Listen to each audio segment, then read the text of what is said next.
Hi, everybody. Welcome back. I hope you all had a great week. We had a very busy week. All is good. Today, I am going to talk about setting boundaries. I was reflecting on how I set boundaries, and I came up with 3 points.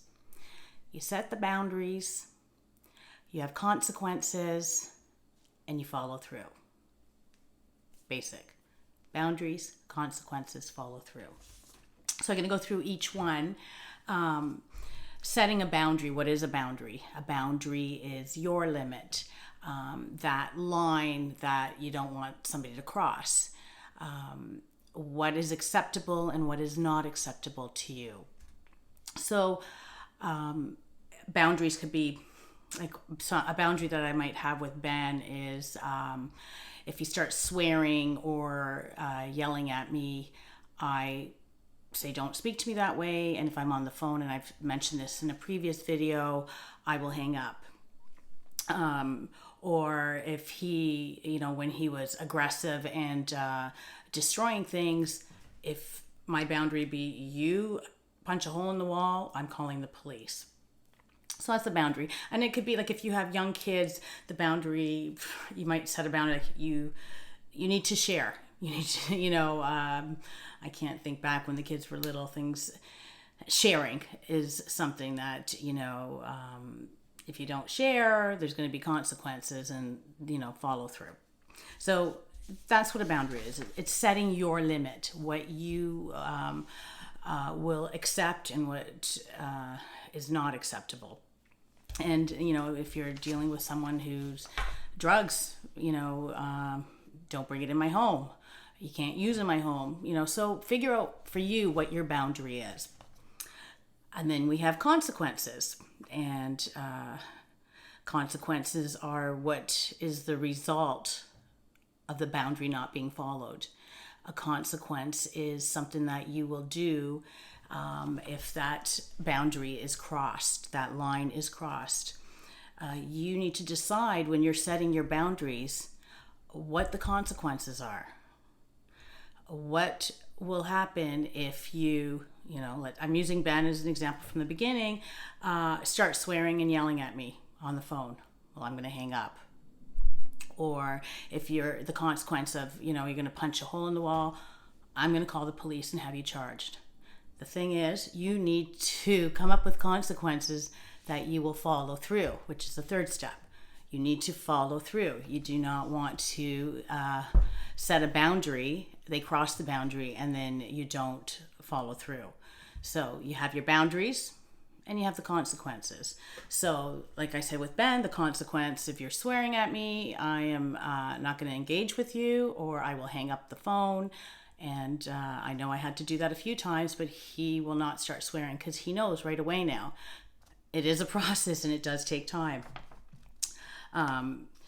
Or if the example I used earlier with your child, if they're not sharing, if you don't share the toy, the consequence will be I take the toy away. You have to figure out what consequence will come with that behavior, whatever it is, whatever your boundary is set. With this, the tricky part is the follow through, actually, and that is the most important part of this whole boundary setting.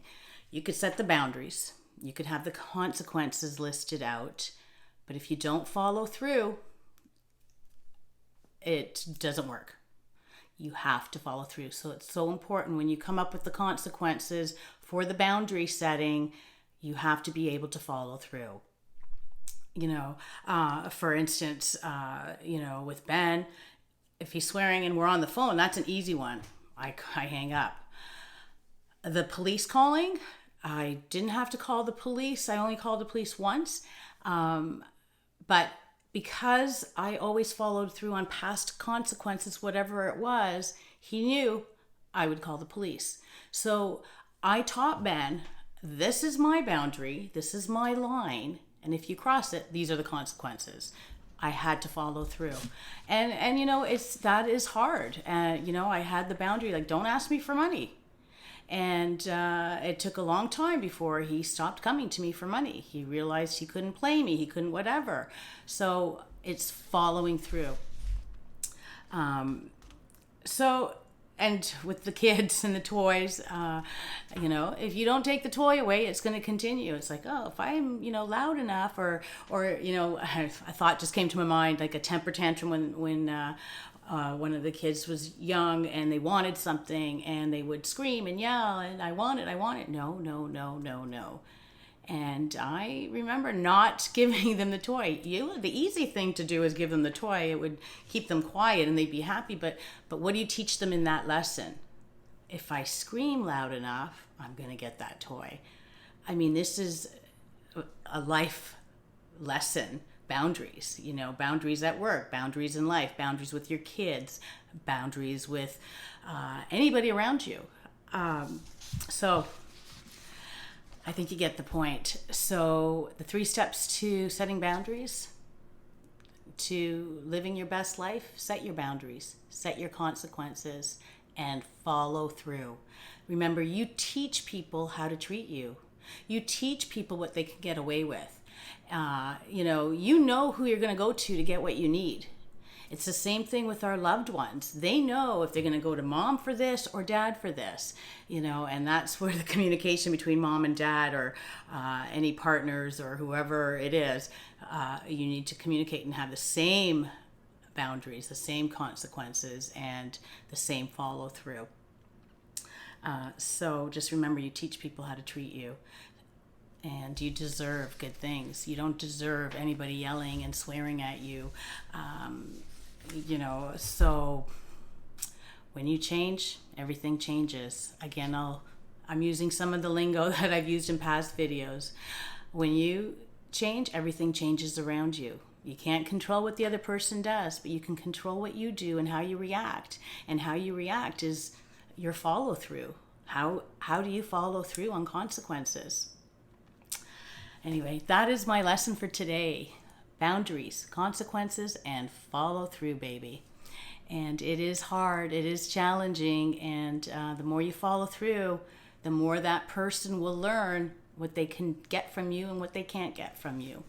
So that is everything. I wish you all a great week. I wish you continued spirit to live. Remember, you are worthy, and you deserve good things. Where there is breath, there is hope. Have a great week.